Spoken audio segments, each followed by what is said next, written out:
Hello, welcome to the channel Why Stories. Enjoy watching. Margarita entered her son's room, surveyed it, sighed, smiled, and softly said, "I'll tidy up in here, Dani. Maybe I'll throw away something unnecessary. It's been 5 years, my dear. 5 years without you." 5 years ago, Margarita's son Daniel tragically died, and today she decided to go through his things, which she hadn't touched all these years. Everything remained the same as it was during his life. And even now, her hands didn't rise, unwilling to disrupt Daniel's established order. Nevertheless, she took a stack of books and notebooks from the shelf, placed them on the table, and started sorting through them. A bright card slipped out, apparently one that her son had saved for some past holiday. Margarita turned it over and read what her son had written by hand. "Mommy, I love you." The woman staggered. The pain, undiminished over 5 years, once again seared her heart. She leaned against the wall, but her legs gave way. She helplessly slid to the floor. She wanted to shout again, like back then, "No! This can't be!" But she already knew that wouldn't help release all the pain that had permanently settled in her soul. Her son, young, handsome, and healthy, had only turned 16 then. Life lay ahead of him long, happy, full of love and success in all areas. She, his mother, was sure of this, and so were all those around him, as Daniel was well liked. But it didn't happen. Was it fate or coincidence? After catching her breath from another blow of grief, Margarita once again looked around the room. "I'll never see you as an adult. And you would have turned 21 by now. Maybe everything would have changed in this room. Maybe you would have left home and started your own life, but no. Everything here remained the same as before. You'll never get married, I won't have grandchildren. I won't have anything. You left and never returned. And my time stopped." The cruel memory once again took Margarita back to that very day, their last hours together. Her son was getting ready to go on a hiking trip with his classmates. Daniel was a member of a hiking club. They often organized gatherings, and everything was fine. But they had never gone so far and for so long before. 2 weeks was just too much. Margarita helped her son pack, but an unexplainable worry gnawed at her heart. She didn't want to upset her son with her doubts. She tried to calm her heart with casual conversation. "Take spare socks. Why are you asking? What if you soak these? They won't take up much space, and you won't catch cold. Did you take the first aid kit? Good boy. Mom, I've gone on trips before. Why are you so worried?" Her son reassured her. And Margarita felt that he was holding back his irritation with all his might. But for so long the first time. "Believe me, all the moms of your friends are just as worried right now. Well, and very wrongly. I can't even imagine what will happen when I get drafted into the army. Oh, you're trying to drive me crazy. Don't talk about that for now. We'll worry about that when the time comes. And will Senor Sans be with you?" "Of course. He's our instructor. Don't worry, please. You'll be laughing at yourself in 2 weeks when I come back. And those nerve cells will be all gone. Or do you want me not to go and tell my friends that my mom didn't let me? I really want that, but I know you won't do it even for the sake of my nerve cells." Margarita tried to joke. That was the last day when she joked. She never had to laugh again. For a whole week, she tried to calm her worries, and she almost succeeded. Everything was fine with her son. Well, that's good. Only 7 days left, and maybe they'll come back earlier, even for just 1 day. Let's say they lose money, run out of food. No, let nothing like that happen. Let everything go according to plan. What would 1 day give me? Nothing. The main thing is that my son is okay, happy, and satisfied. At that time, Margarita was still married, meaning there was a stamp in her passport, a man, her son's father, but all their relationship had ended several years ago. She didn't want to remember that story. She survived the collapse of her personal life and chose to forget everything. Talk of divorce was ongoing, but first time, it was not advantageous for her husband for some reason. And when, it seems, a year before the tragedy, he started talking about it again, it was Margarita who asked, "What, are you in such a hurry? Let's let our son finish school peacefully." "I'm not in a hurry for anything. Isn't it time to end this already? Our son is not stupid, he understands everything perfectly. Anyway, I have no objections." Of course, their son understood that something was amiss between his parents, but they lived peacefully, maintaining friendly, neighborly relations. The apartment had 2 rooms. There was no extra space for separate living. There was only a screen that the former husband and wife put up at night, and during the day they hid it behind a wardrobe. The illusion of a normal, complete family remained, and both of them believed it was enough. Maybe even Daniel thought so. Dad lives at home. He just works a lot, sometimes even at night. What can be wrong about that? He didn't stay home that night, the start of the 2nd week of the hiking trip. Margarita talked to her son on the phone in the evening. Everything was fine. Daniel's cheerful voice reassured her, but only temporarily, as usual. Going to bed, she still thought about her boy sleeping in a tent in the forest. Even if there's no danger, it's still cold, damp, and mosquitoes. You never know what could happen. If I want to worry, nothing will stop me, the woman thought with a hint of mockery, trying to calm herself with this thought. It didn't work. But she still wanted to sleep, and she fell asleep. And towards dawn, she woke up as if from a shock. She sat up in bed, crying out an alarm. "Daniel!"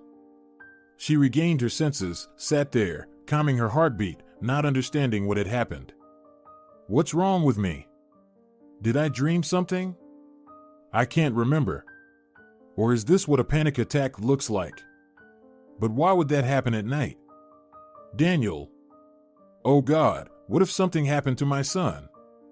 He's out there somewhere, far away." Panic overwhelmed her again. She got up, turned on the light, walked around the apartment, peeked into her son's room. Everything was fine, everything as usual. So, what was the matter? There was no thought of going back to sleep. She couldn't even sit still, she just walked around the apartment, as if trying to escape from some impending disaster. Unable to bear it, she grabbed her phone, surprised by the trembling in her hands. She wanted to call her son, but it was nighttime. He was sleeping and not alone in the tent. Well, fine then. I'll call anyway. Let him grumble, let him say whatever he wants, but I can't take it anymore. I can't wait until morning.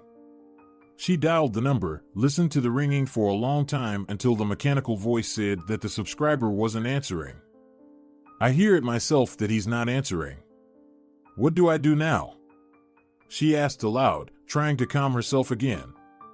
Everyone is still asleep. Tired, ran around. Fresh air, strong nerves. That's the youth. Not like me, jumping up in the middle of the night. Calm down. Call in an hour, listen to everything that's coming to you for this panic. She paced around the apartment for an hour. She saw that the sun had already risen, and the birds were singing. I guess it's okay to call now. Of course, I can, but it's scary. What if he doesn't answer again? Still, she took her phone, dialed the number, silently pleading to herself, Daniel, please, just answer. Say that everything's fine, and I won't call even once until you come back. He didn't answer. The morning turned into a nightmare if her son didn't answer, neither did any of his friends. The instructor Senor Sanza's phone was also silent. It was no longer like anything, but even those nightmarish hours of uncertainty were remembered later as happiness.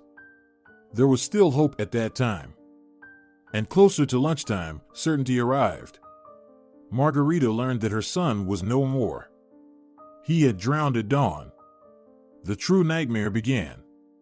Margarita didn't quite remember what happened after the instructor's call informing her of the tragedy. She screamed, refusing to believe what had happened, and then suddenly froze, as if dying herself. By that time, it seemed her husband had returned. He called for emergency help. They gave her injections.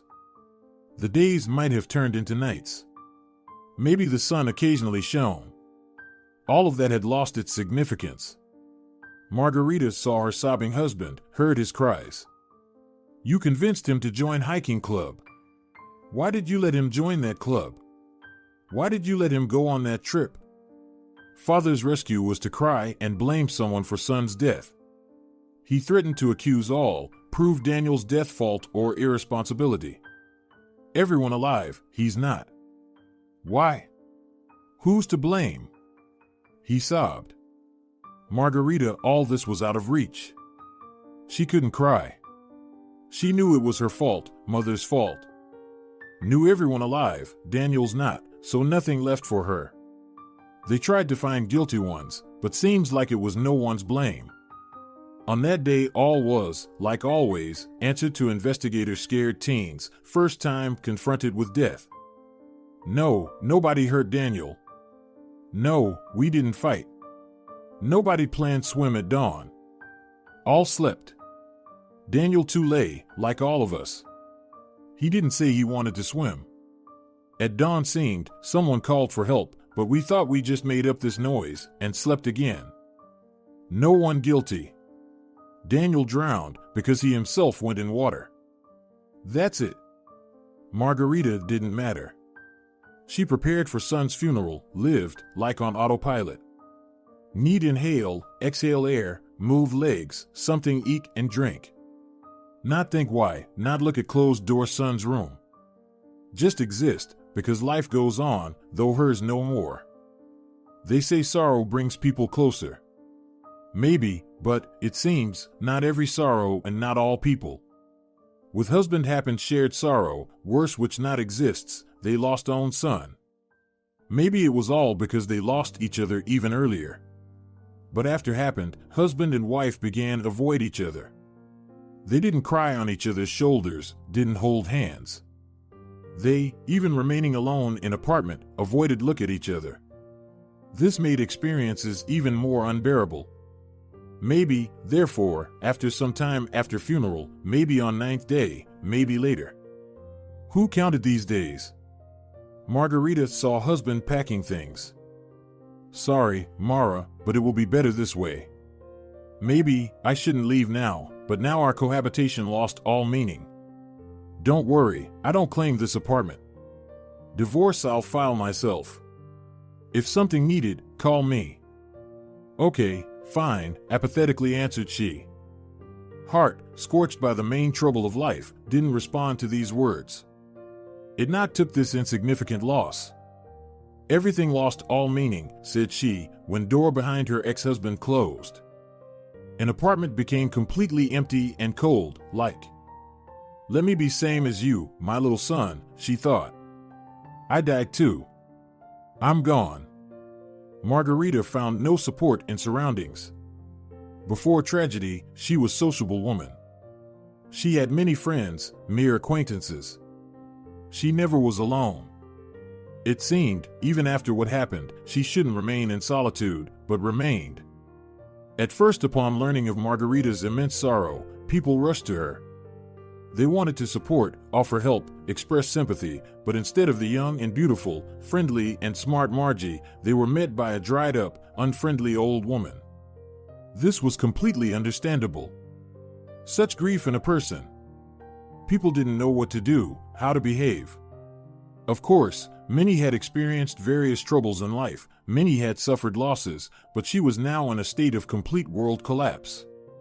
And she didn't need anyone in these terrifying moments. Yes, thank you, fine. Everything's all right. I hear you, she said, turned away, withdrew into herself. Nothing could be changed. The people understood that they couldn't help in any way. Moreover, Margarita couldn't currently accept any help. We're probably torturing her in vain, someone said. Better leave her alone. Let her go through everything that's happening herself, and then. What will happen afterwards is unknown, but people decided not to torment her with their sympathy, persuasions, and convictions. Moreover, some believe that grief is contagious, since all her friends were also mothers. All had children of approximately the same age, with their own hobbies, often carrying their own dangers. They were afraid to fall into this circle of misfortune that Margarita was invisibly surrounded by. She remained alone in this circle and was not at all upset about it. She felt calmer alone. After some time after the funeral, she returned to work, trying to at least outwardly pull herself together, but Margarita became different. So different that those who had known her for many years didn't recognize her.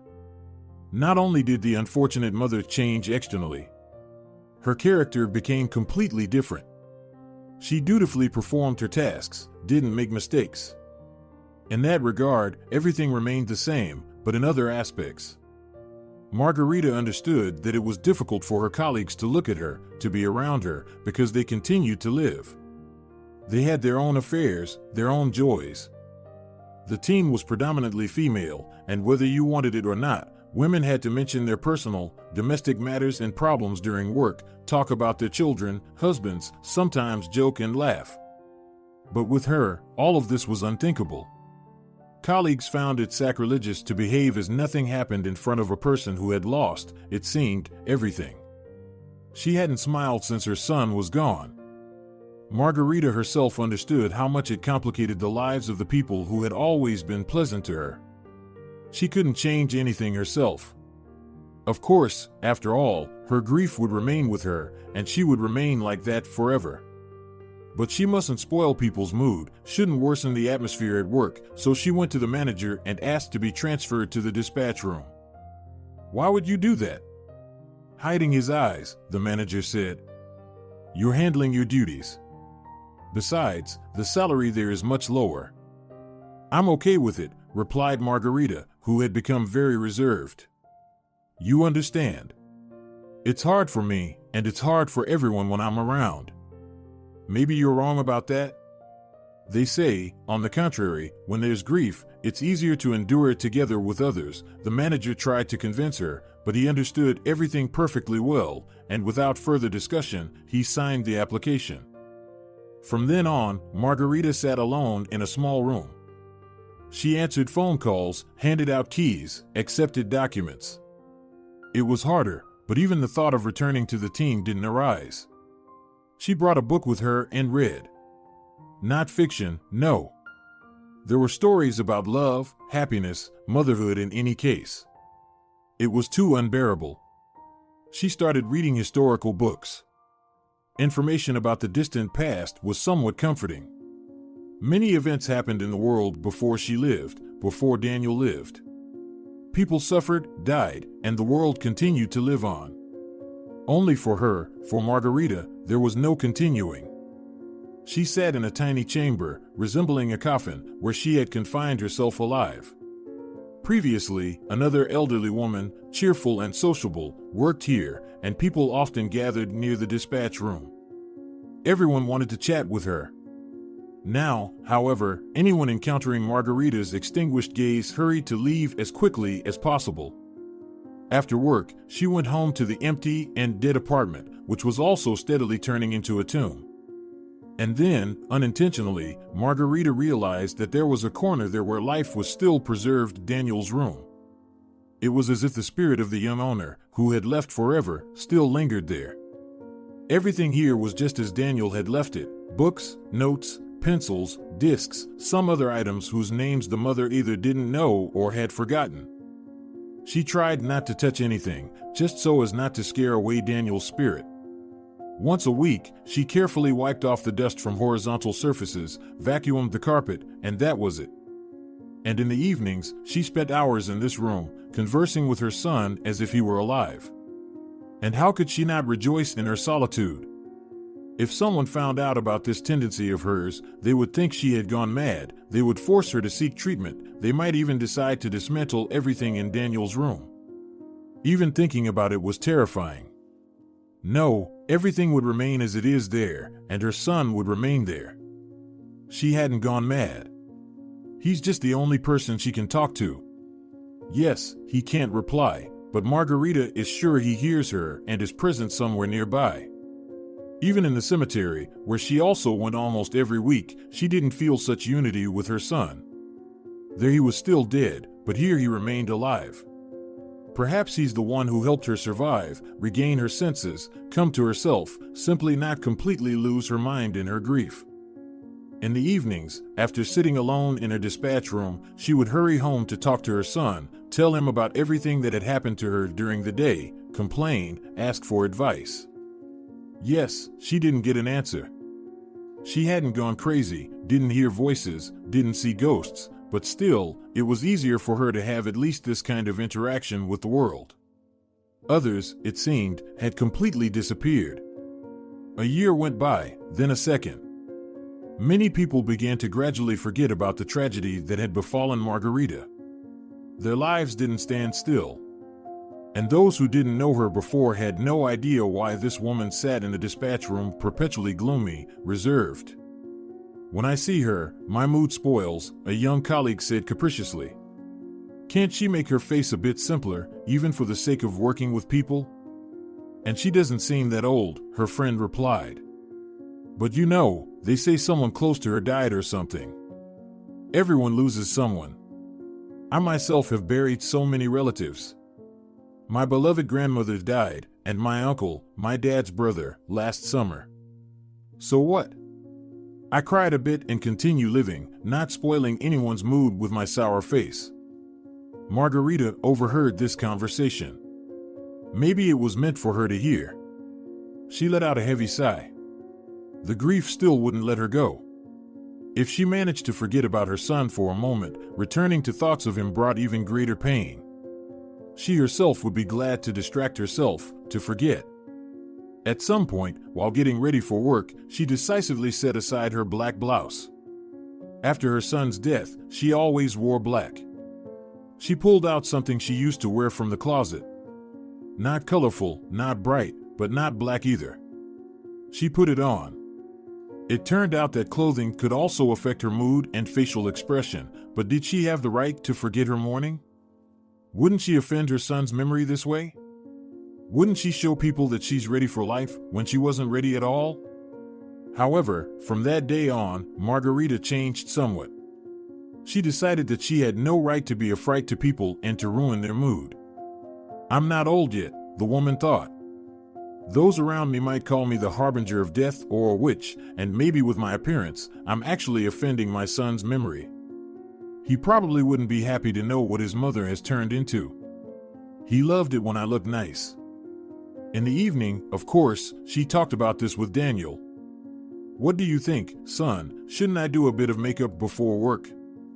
she asked aloud and shivered. There were no voices, but suddenly a little bird landed on the windowsill for a second, hopped up and down a few times, and flew away cheerfully. "Well, yeah. Perhaps I should," the woman decided. And gradually, people stopped avoiding the dispatch room where no longer sat a gloomy old woman, the mere sight of whom sent shivers down their spine, but rather a not very young, not very cheerful, simply serious and reserved woman. What could they do? Such people exist too. She looks after appearance, dresses decently, and goes to work diligently. So, everything must be fine with her. The thought of seriously changing her life didn't cross Margarita's mind, as she believed that changes weren't meant for her. One spring day, as she was leaving the cemetery after placing flowers on her son's grave, a man approached her. He wasn't old, around 50. Margarita had noticed him at this sad place before, and she smiled sympathetically and understandingly. "Yes, that's how fate is, such is life," he sighed. "I often see you here because I'm here often myself. I visit my ones. They're all here, parents. My wife passed away a year ago, and she's buried here next to our daughter, who was just a baby. That's life. What can we do?" Margarita sighed in response. She didn't want to talk about who she visited.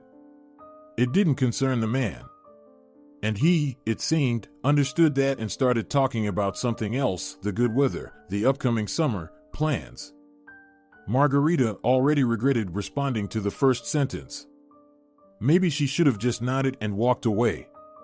She didn't want to talk because she had no plans. And now, it seemed like a conversation was starting, and she needed to either continue it or stop it. And how do you stop it if he keeps talking? They walked outside the gates, and the man unexpectedly invited her to a cafe. There's one nearby. It seems to be specifically created for people like us. They sometimes hold memorial events there, and you can also just sit there. A quiet, peaceful place, no cheerful music, no dancing, and other such distractions. Would you mind? I don't mind, Margarita found herself saying unexpectedly. She was very thirsty. She had forgotten to bring water with her, and she had been at the cemetery for about 2 hours. It was getting quite hot. She certainly hadn't been thinking about cafes. She had planned to enter the first store she came across and buy a bottle of water. She had no interest in even the quietest places, and she was least disposed to conversations. But now that she had agreed, she had to go along and force herself to maintain the conversation. They got to know each other in the cafe. The widower's name was Victor. It was clear that he was a good man, albeit with a difficult fate. They talked about life, their troubles. They left after an hour. Victor suggested exchanging phone numbers, meeting next time not at the cemetery, but somewhere else. I'm sorry, Victor, I won't be able to. I simply don't have the strength, really. I go through the motions, I talk out of obligation, I force myself to maintain a normal appearance just so I don't scare people away. I don't want to deceive you. I can tell you right away, I'm not inclined to any relationships, friendships. I severed all my previous connections not to make new ones. You're mistaken, Victor sighed, smiling sadly. Our troubles are serious, of course, but we still have to live, wouldn't you agree? At least for the sake of preserving the memory of our departed loved ones. We do preserve their memory in our own ways, of course. You're just stuck in the past, Margie, Victor said, and with that, they parted ways without any promises or exchange of phone numbers. Margarita wasn't at all saddened by this. She even breathed a sigh of relief. She couldn't react to any new person right now the way she couldn't react to the old ones.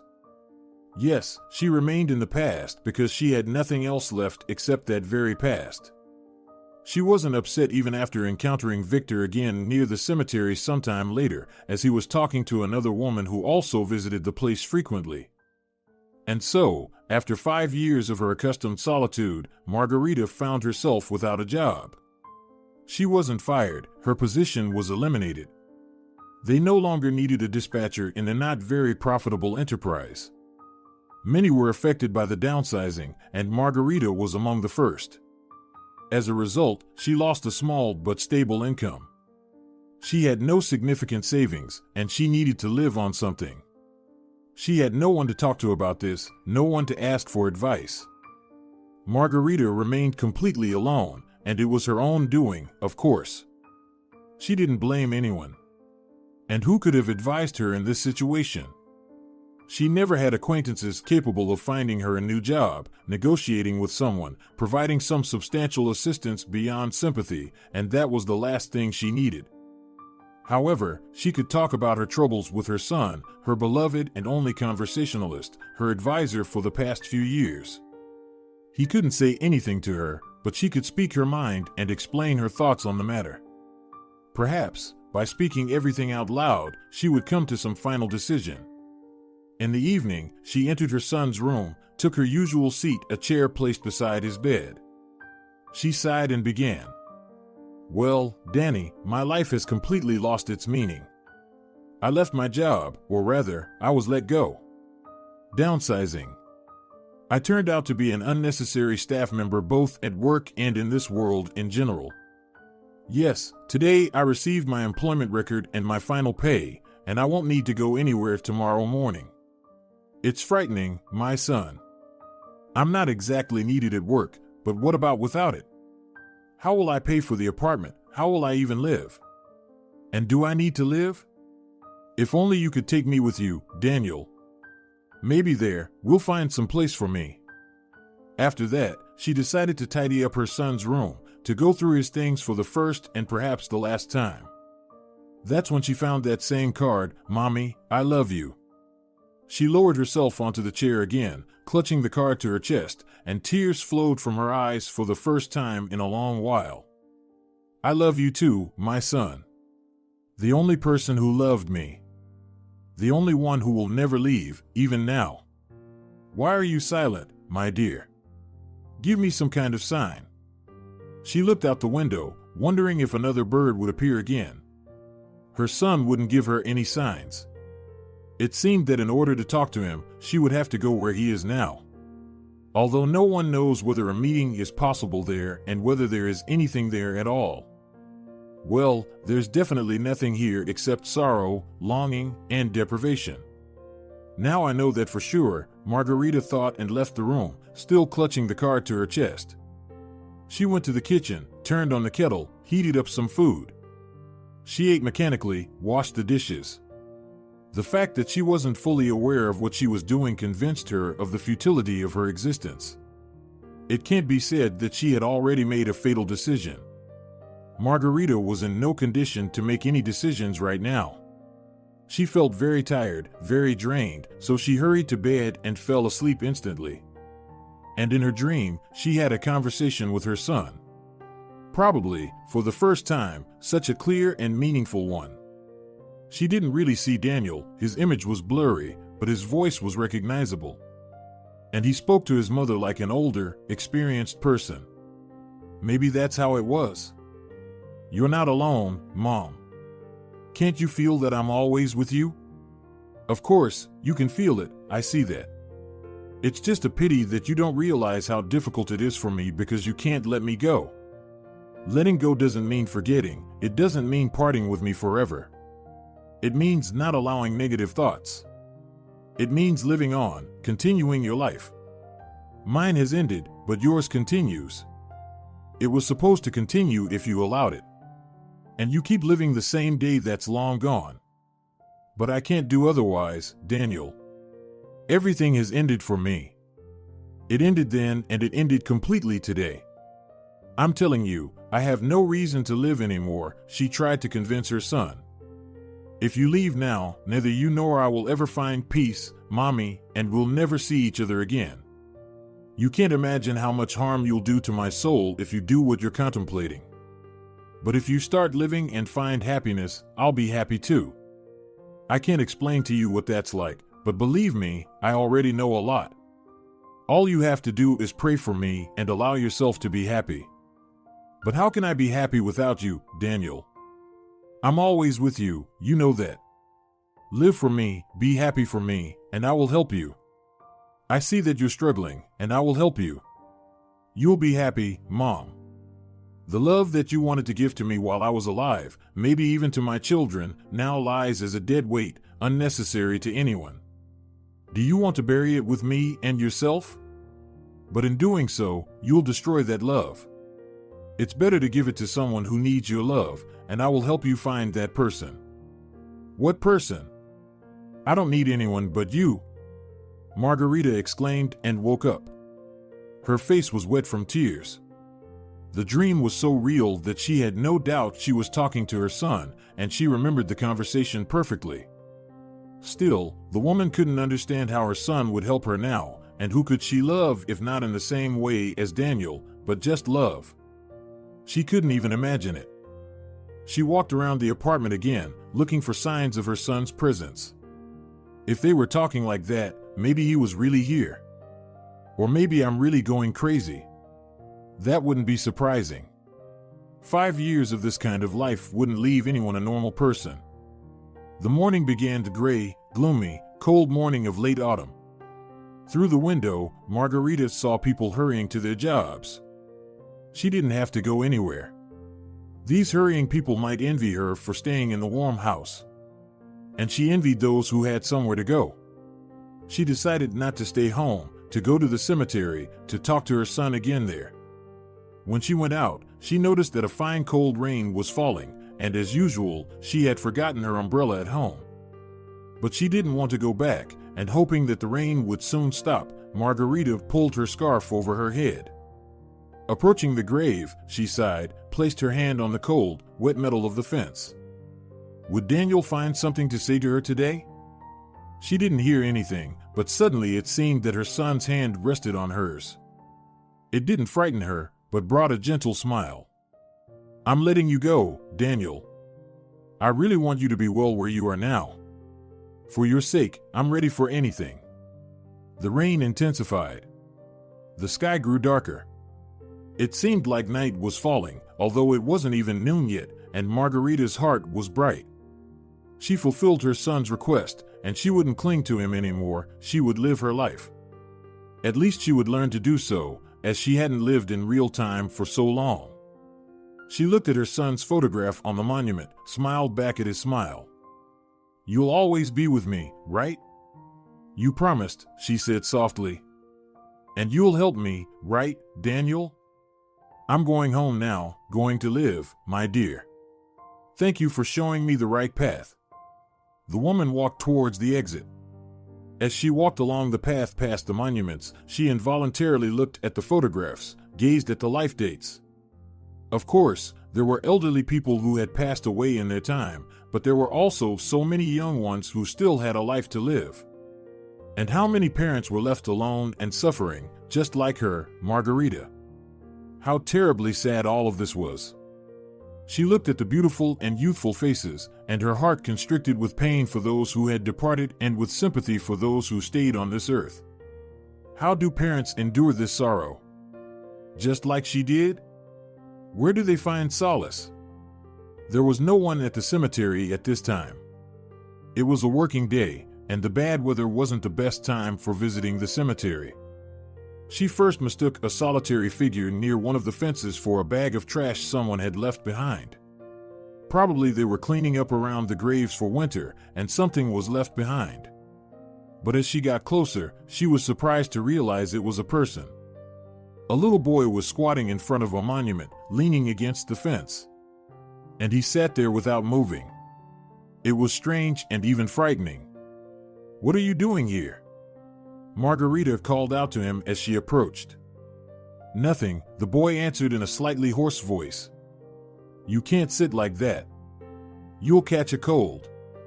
Why did you come here? Do you have someone buried here? Her heart squeezed even more at the sight of the lonely child. Mom and Dad. They died in a car accident, the little boy said. That's where the sorrow was, because the child couldn't have been older than 7. Maybe even younger. And he was sitting here alone on the grave of his parents. Was it for her, an adult, an independent woman, to lament fate? My son is buried here. He drowned at the age of 16, the woman said for some reason. 16 is a lot. I'm only 7, the boy said. That's not little either, to know that you shouldn't sit on cold ground. You might catch a cold. Get up, don't sit. What's the difference? Nobody needs me anymore. How can you say that? My dear, you have some relatives, right? Did you run away from home? I don't have any relatives, and I ran away from the orphanage because it's bad there. I don't want to go there. The big boys, they bully the little ones. They make them smoke and steal, and I don't want to do that. I don't want to go to the orphanage. It's better if I die, and they bury me right here. You're out of your mind. Margarita said in horror, not realizing that she had had similar thoughts not so long ago herself. But she could somehow explain her own thoughts, but for a 7-year-old child. Let's get up, let's go from here. The boy obediently stood up, and Margarita saw that his face was not only wet from the rain but also from tears. She hugged the child's shoulders. You're a good kid for not listening to those who teach you bad things. Such actions won't lead to anything good. Don't cry, you must be happy for the sake of your parents. They'll see that you're doing well, and they'll be happy too. Up in the sky? The child asked, looking up at her with trusting eyes. Yes, up there. And they will help you, you'll see. But for now, let's introduce ourselves. My name is Margarita Cano. You can call me Aunt Mara. And what's your name? I'm Gabby. Well, now we've met. Let's go to a cafe. There's a good one nearby. We'll warm up there a bit, have some hot coffee, and then we'll see. Give me your hand. The boy trustingly placed his cold hand in hers, equally cold and wet, and those two icy, damp palms began to warm each other. They entered an empty cafe. Margarita ordered tea and pastries. Gabby began warming his hands against his cup. What does we'll see mean? He asked. If it's back to the orphanage again, I don't want to. I'd rather go back there, to the cemetery. Wait, little one. What cemetery? Why do you need it? After all, you do want to bring joy to your parents, right? I do want to. But if they can help, but don't help, then what else can I do? Not all at once, little Gabby. Why aren't you eating your pastry? Are you hungry at all? Margarita was surprised.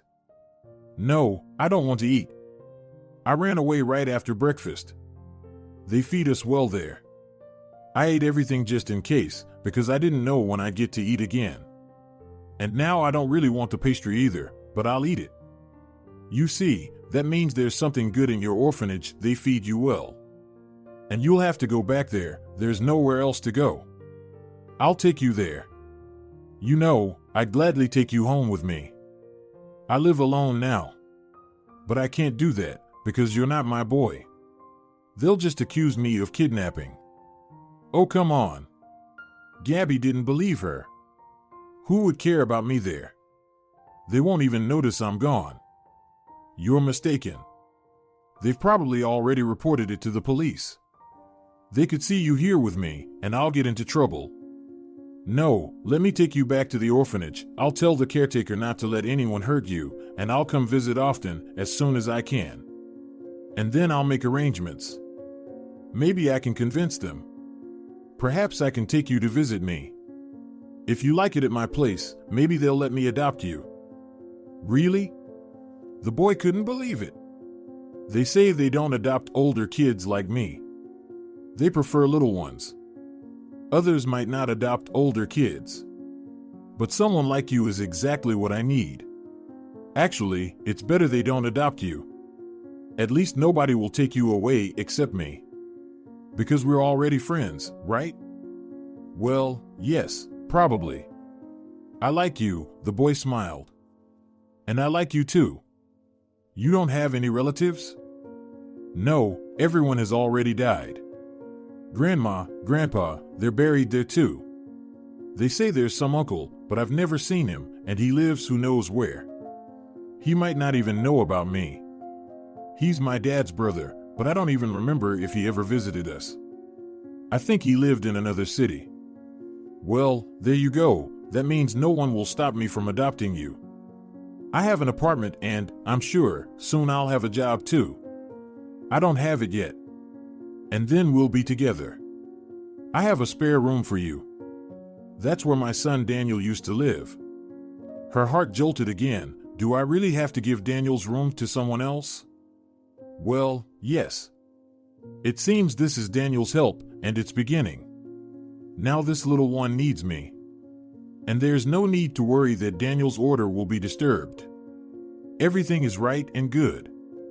Gabby, warmed up and having had some sweets, perked up a bit and confidently showed Margarita the way back to the orphanage.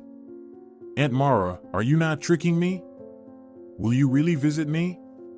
He asked anxiously. Of course not. I won't trick you, and I will definitely visit. And what are you going to say to my caretakers now? Let's not tell them that I tattled, that I said boys teach bad things. They really do teach bad things, but being a tattletale is bad. You can just say I missed my mom and dad and went to the cemetery. All right, let's say that. I'll have to talk to the caretakers anyway. I need to arrange for them to allow me to visit you. I hope we'll really be together soon. Maybe by New Year's. Wow, New Year's isn't soon, Gabby said. Of course, for a child, that's not soon, but in reality, it was only about 3 months away. Time will fly by quickly, Margarita reassured him. They arrived at the orphanage, went inside. Ah, there he is, our little traveler. exclaimed a woman who seemed to be the on-duty caregiver, addressing Margarita. "Where did you find him? Thank you for bringing him. He's been with us for not long. He can't get used to everything yet." "It's hard to get used to something like this," Margarita sighed. "But please don't scold him too much. He's a good boy. He was at the cemetery, by the grave of his parents." "Oh, what a tragedy. Well, what can we do? Don't we understand anything?" No one was planning on scolding him too much. "Are you the caregiver? I wanted to talk to you specifically about Gabby." "Wait right here in the hallway. I'll take him to his group, let him change clothes. He's all wet. Soaked his feet. Well, you see, who's going to deal with your cold?" "I'm not sick. I'm tough," Gabby replied independently. Margarita waited for the caregiver and explained her request. "You understand, this boy really touched me. I'm all alone now. My own son died 5 years ago, my husband left. Before, I never even thought about anything like this, but now that I've seen Gabby, I've decided that I need to adopt a child. Otherwise, life will be completely meaningless. I'm only 43 years old, which means I might have to live for a long time. When I imagine that it will be like this." "Yes, you're right, of course. Regarding adoption, it's better for you to talk to the head of the orphanage. And also about visitations. Just don't change your mind. Because there are people who see an orphan child, get all sentimental, promise them the world, but then they go back home, think it over, and decide why do they need someone else's child. And the child waits, believing immediately. Some poor kids wait for years, and they've been forgotten long ago. Oh no, believe me. That won't happen with me. I've been thinking for 5 years about why I'm living. Turns out, the answer could be right here. Maybe Gabby needs my love and care precisely for this reason. Maybe it's worth living for him." With the head of the orphanage, Margarita obtained permission to visit Gabby, but there could be problems with adoption. The main condition was a stable and official job, which Margarita didn't have for the past 2 days. "I'll definitely find a job. I have everything I need, an apartment, all the necessary documents. I have no debts." "That's good. Then look for a job for now, and we'll see how it goes. They'll inspect your apartment, provide an evaluation of whether it's suitable for a child to live in. And then, I suppose, there shouldn't be any major obstacles. He doesn't have any relatives. There's some uncle, his father's brother, but his whereabouts are unknown. He hasn't made any claims for Gabby, and I doubt he ever will." On her way home, Margarita felt elated. Perhaps a new life, full of meaning and love, would start for her soon. She was already thinking about what to buy for Gabby for his first visit, how to rearrange Daniel's room. And work. Yes, work was definitely needed. The sooner, the better. But where to find it and what kind? However, Margarita didn't have any specific requirements. She was willing to take any job, as long as the salary wouldn't hinder her adoption of the child. The woman mentally reviewed her acquaintances, thinking about who she could ask for help. There weren't many such people. Honestly, there were none at all. When she left her previous job, some of her coworkers cried because they didn't know where to look for new work. "I'll probably have to look through job ads," Margarita decided. "Some people seem to get lucky. And I'm sure I'll get lucky too." Was it fate itself that sided with Margarita, because she soon found a job? Her former boss, with whom she had worked for many years, suddenly called her the very next day after meeting Gabby and asked if she had found a job yet. No, not at all. When could I have managed that? I just quit. Well, what are your plans? You probably want to take some time off to rest? No, not at all. I don't have time for rest. And I'm not that tired. I really need a job. Very well. I want to offer you something. I've also left our old workplace, joined another company. My friend founded it. I'll be the head of a department there, and I want to hire people I know well. You're one of them. I hope you don't mind. The salary will be decent, much better than what you had in dispatch, and the prospects are quite promising. Thank you so much, Senor Delgado. I didn't expect this, really. I didn't know where to turn. Still, there's age and some shortcomings I have. What age? Your age is just right. We'll work on the shortcomings, don't worry. Well, I'm kidding, of course. I know all your shortcomings, and most importantly, your strengths. I hope everything will work out for us. I really hope so too. By the way, you will probably provide me with a reference if needed? What's the question? Absolutely. In short, everything was falling into place as perfectly as possible. Soon, Margarita had a good job and a stable income. Strangely enough, her strength seemed to have increased as well. She did a thorough cleaning of Daniel's room, which would soon become Gabi's. She visited her future little son quite regularly, and after a couple of weeks, she was allowed to take him out for weekends. Wow! Is this going to be my room? The boy exclaimed with joy. That's just awesome. I used to have a room too, but it was connected to a bigger one, not separate. A separate room is so much better, right? And it even has a balcony. Wow! Yes, but you can't go out on the balcony for now. I sealed the doors so there wouldn't be drafts.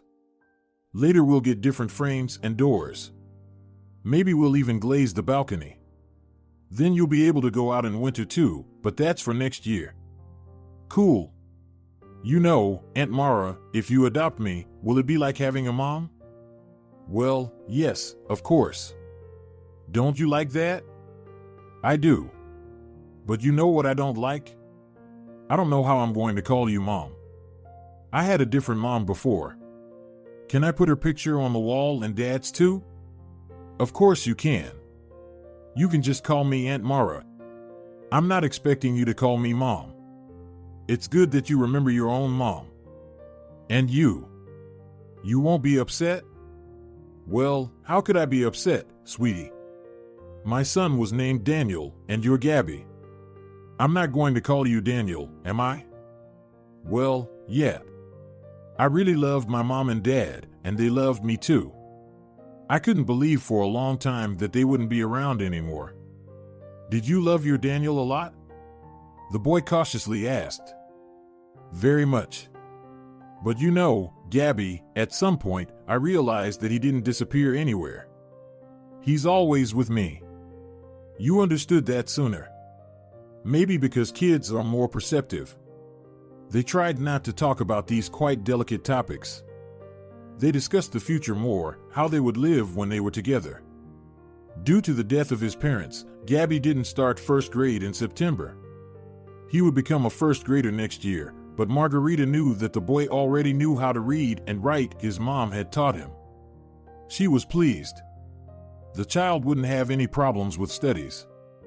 Maybe they wouldn't have problems at all, at least initially. She was aware of the difficulties that come with adolescence. And she would have to raise the child alone, without a father. Neither the woman nor the boy had any doubts that they would be together. Margarita felt happy and needed for the first time in years. Before going to sleep, she was no longer living in the forever gone past. At times, she would drift into thoughts about the future, which promised not only happiness. It turned out that upcoming challenges could also bring joy, because they were part of life. Margarita felt alive and rejoiced in the thought that her son probably found it easier where he was now. "Are you happy, my son?" she would ask Daniel before bed and feel his responding smile. The adoption documents for Gabi were almost complete. She had obtained all the necessary permissions and was waiting for the day when Gabi would finally be at home with her. Everything was prepared, and each time Margarita drove to the orphanage for another meeting with her future son, she would think that soon she wouldn't need to visit this place anymore. But on one of her visits before Gabi's arrival, the director came out to meet her, inviting her to her office for a conversation. Maybe she should have been pleased about this. Perhaps the director wanted to discuss the upcoming adoption, talk about some details. However, the expression on the woman's face was far from joyful, it even seemed somewhat guilty. In her office, she gestured for Margarita to sit down at the table and held up her hand to stop her when she started speaking. "Wait, Margarita Cano. I have news for you, and it's probably not very pleasant." "What happened? Is something wrong with Gabby?" Mara exclaimed in alarm. "No, not at all. He's fine, don't worry. His biological uncle has appeared, though. He wants to take the boy with him." This news was like a bolt from the blue. Margarita hadn't expected anything like this. In the first moment, she didn't even grasp the full scope of the tragedy. "What do you mean, take the boy? Will they allow him to do that? I've gathered all the documents, met all the conditions." "Yes, that's true, but unfortunately, you haven't completed the adoption process yet, and the advantage still lies with the biological relative. He has also gathered all the necessary documents and has a legal right to the child." "For heaven's sake, what right does he have?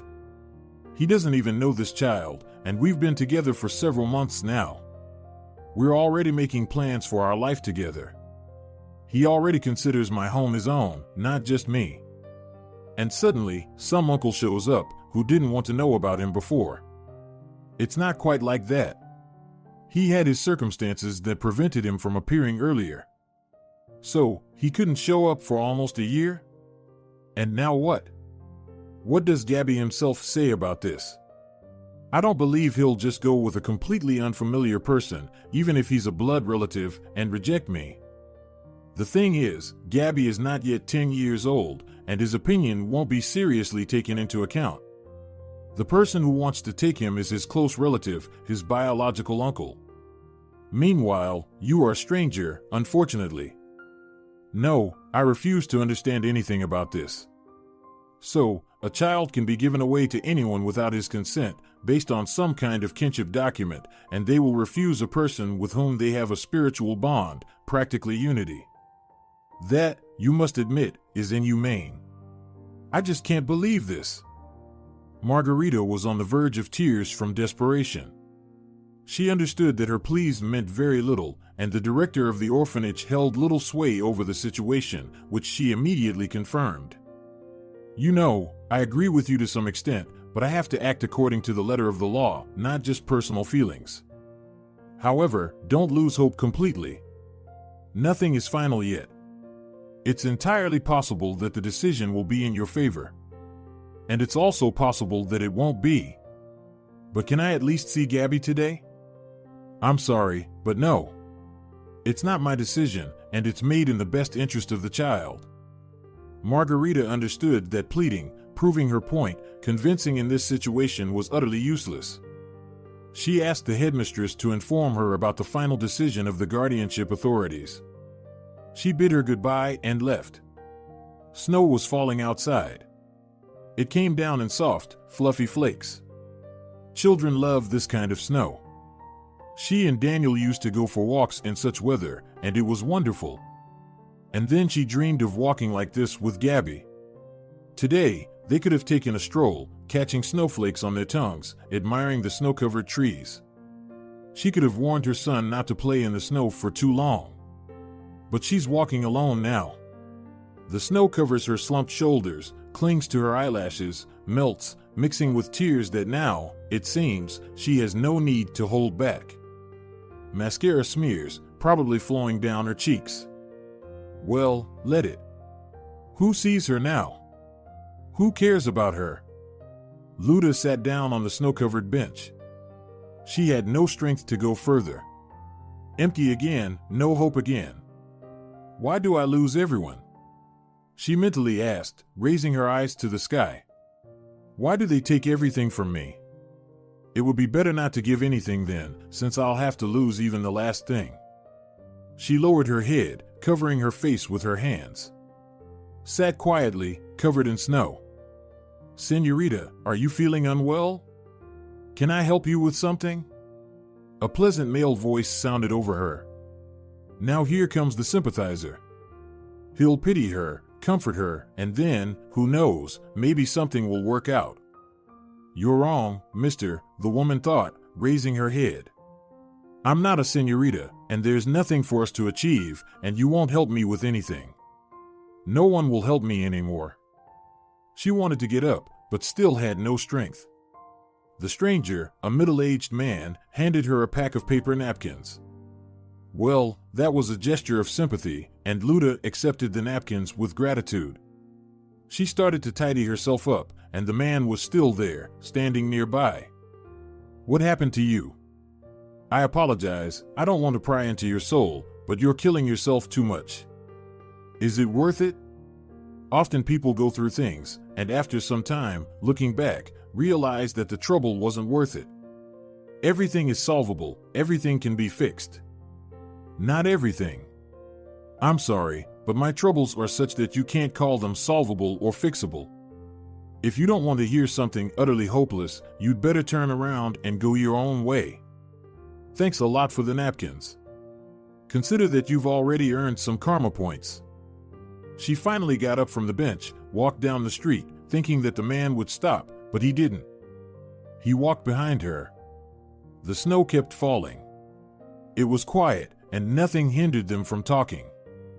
No, I'm sorry, now I definitely can't just turn around and leave, the man said firmly. I have to listen and find out what happened.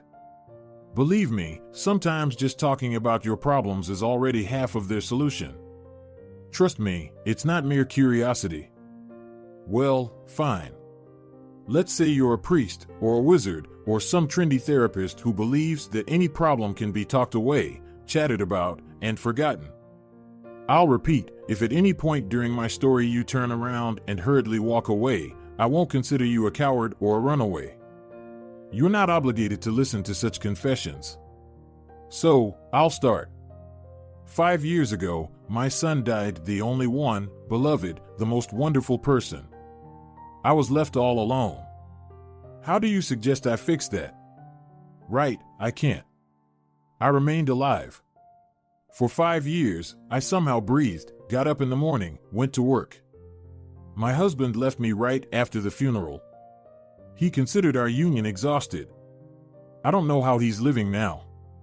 I'm not interested in that. 5 years I lived my life. Transferred to another job, where less need to interact with people, where no need to upset them with my appearance, infect them with my unhappiness, but even that job ended. I got laid off. About my husband, as I've said, I forgot. Recently managed to find another job. And now, turns out, I don't need this either, because some time ago, seemed I could live on and be needed. Met a boy, a little orphaned boy, whose parents died. Somehow, we immediately became friends, even loved each other. I almost decided to adopt him. All documents collected, apartment in order, ready to meet the young new owner. Everything seemed fine. Could start anew and be happy. Well, yes, probably. But judging by your mood, something hindered. Listen, nice cafe over there. Let's go in, continue our conversation there. Let's not freeze. Although, honestly, not that cold. Wonderful weather today. Yes, something hindered, continued Margarita, as they sat in the cafe at the table and made an order. With my Gabby. Yes, already considered him mine. Suddenly, some blood relative appeared. Wasn't around since the boy's parents died, or maybe earlier. Don't know. Gabby himself doesn't remember. And now, all of a sudden, appeared and wants to take the boy for himself. And all advantages on his side, as he's a blood relative. Gabby not even 10 yet, so his opinion doesn't count, too young. And me, consider me practically absent from this story. Just a distant woman. Wanted to adopt, but didn't work out. And now won't even see the boy I've grown so fond of. Margarita's voice quivered again. She felt she would soon start crying again. Tears don't help anything. Nothing helps her troubles. Well, why won't you meet? Maybe this uncle won't forbid you from meeting. He lives in another city, and unclear whether he'll need these meetings. Perhaps he himself wants to adopt the child, in other words, become his father, and has a wife or fiancée willing to become a mother. So, again, I'm an unnecessary element. Need to talk to the uncle for that. Different city, not another country. Still can meet, and going there less than a day. How do you know? Margarita was surprised. I am that very uncle. Andres is my name. Sorry for not introducing myself right away, but even I didn't immediately understand who you are and what the conversation was about. I won't let you and Gabby part forever. Promise you that. Thank you. But why didn't you take the boy right away? Why decide to show up only now? Didn't you know about his parents' death, that they placed the boy in an orphanage? Of course, I knew. From the very beginning, I thought I needed to do it. But I also had circumstances, you understand? Unfortunately, not everything depends on us and our desires. You surely know that yourself. My circumstances weren't as tragic as yours, but still, I couldn't adopt a child. I was going through a divorce with my wife, actually. The divorce was tough. We lived together for 15 years, no children. Actually, there was nothing. I don't even know why we lived together. Then we realized we couldn't stand each other and couldn't love each other. We decided to divorce.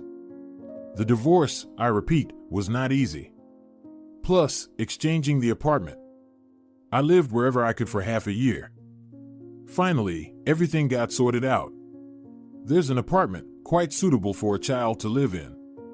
Gabby is my only relative, that's how it turns out. His father was my younger blood brother. Now, besides Gabby, I have no one. And I have no one besides him. And living now is utterly pointless. Why do you say that? We'll come up with something. And don't say you have no reason to live. Live for yourself, for the memory of your son, for Gabby, finally. I've met him more than once. The boy only talks about you. I see how attached he is to you. You're very important to him, Margie. Maybe we didn't meet for nothing? Margarita looked up at the man and for the first time really observed him. Roughly her contemporary, quite handsome, a solitary person. What does maybe we didn't meet for nothing mean? From her point of view, it would be better not to meet, better if this Uncle Andres never appeared. What could they come up with? How could they divide one boy? How would they travel to each other's cities? Well, yes, less than a day's journey, and the ticket probably isn't that expensive.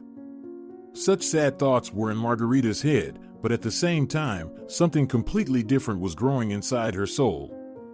She couldn't understand it herself. Andres also couldn't help but notice the sparks that ignited in her eyes from time to time.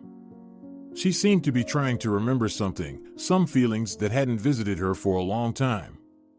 I understand, Margarita, what you're thinking about. You don't want to part with Gabby, and you understand that seeing each other will be quite strained now. You have work, he'll have school.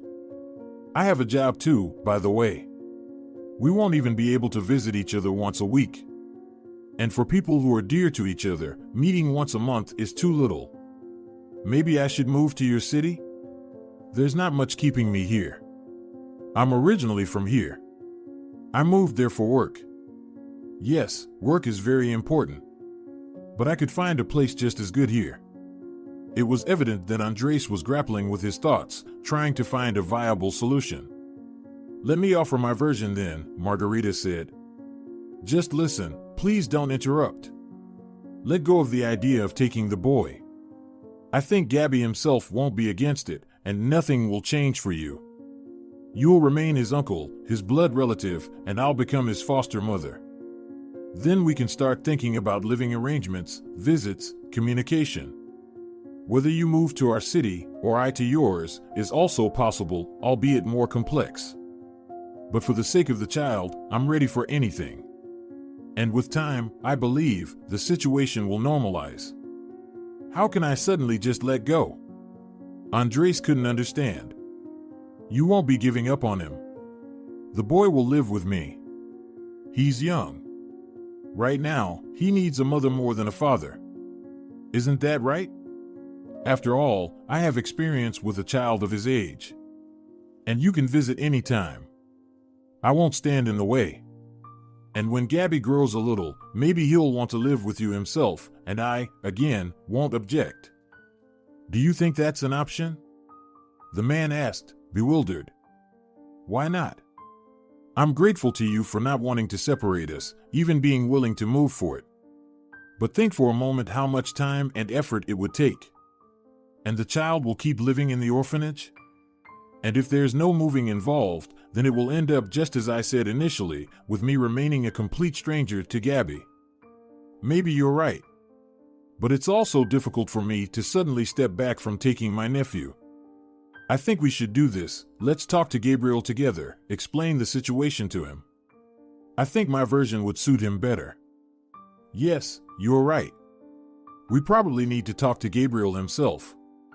The next morning, they headed to the orphanage. This time, both candidates for adopting the boy were allowed in. They called for Gabby. Seeing both his uncle and Aunt Mara, he rushed towards them, spreading his arms wide for a hug, embracing them both. You both came at the same time. That's so great. I wanted you both to come together. Then he quieted down, puzzled. Aunt Mara, do you know that Uncle Andy also wants to take me with him? I know, Gabby, but let's talk about it a little later. Let's go, let's all take a walk together. There's so much snow piled up. Margarita replied. They had a wonderful walk, and they decided to have a serious conversation at a cafe. During the walk, Gabby, distracted from his serious thoughts, grew puzzled again. With big eyes, he looked questioningly from one adult to the other. But he didn't rush to ask questions. When the boy had a snack, Margarita initiated the difficult conversation. Gabby, your uncle and I are thinking about who you'll be with now. You know me better and I already have a home, but Andres is your real uncle, your closest relative. So, Aunt Mara, are you refusing me? Gabby's eyes filled with tears. I will never refuse you. Just understand, you can't live in two places at once, can you? That's why we came together, to ask you. Who would you like to live with? We both love you very much. We both need you, but the final decision is yours, Margarita finally said. And both adults felt ashamed for putting the child in such a position. Gabby sat there, bewildered, shifting his gaze between the man and the woman. He didn't know how to answer. I don't know whom to choose. I don't want to choose, he said, tears welling up. It's all right, calm down, Andres said. If I'm planning to move to the city anyway, why don't we exchange our 2 apartments for a larger one? That way, everything will be great. Hooray! That's a great idea you came up with, Gabby brightened up immediately. And we'll all be together, like one family. Aunt Mara, are you okay with this? Of course, Margarita agreed, a bit flustered. It's just not something that can be done quickly. Don't worry. Margarita wasn't as optimistic, but not wanting to upset the child, she smiled and agreed with everything the man said. After seeing Gabby back to the orphanage, the adults exchanged glances. I probably promised something extra, didn't I? Andres asked, embarrassed. I don't know. It was necessary to reassure Gabby, of course, but how are you going to manage now? I don't know. And should I? The idea, really, isn't entirely unreasonable. In any case, it might take quite a while before it's implemented, and we'll see how things go from there. Yes, you're probably right. Your plan was just so unexpected that I got a bit flustered. I need to focus on the adoption and everything else. Let it all unfold as it will. Not everything depends on our desires. It took quite a bit of time for their plans to come to fruition. The adoption of Gabby was the fastest part. Margarita prepared well and soon became the official mother of the boy she befriended in such an unusual way. However, dealing with the rest turned out to be much more time-consuming, but after 2 years, Margarita, Andres, and Gabby were already living in a spacious 4-bedroom apartment, like a regular complete family. A united and happy family. Margarita and Andres got married, officially becoming Gabby's parents, a role they were gradually getting used to. Each of them had experienced substantial losses, which taught them to value family, kinship, good relationships, and each other, of course. Margarita was getting ready to celebrate her jubilee. She turned 45. The main and dearest gift was a card from Gabby, on which it was written, "Mommy, I love you." He called her mom for the first time. Mara placed the card on the shelf next to the one she found among Daniel's belongings. "Everything is good with us," she silently said to her elder son. "Are you happy, my dear?" If you're enjoying it as well, leave a like and subscribe.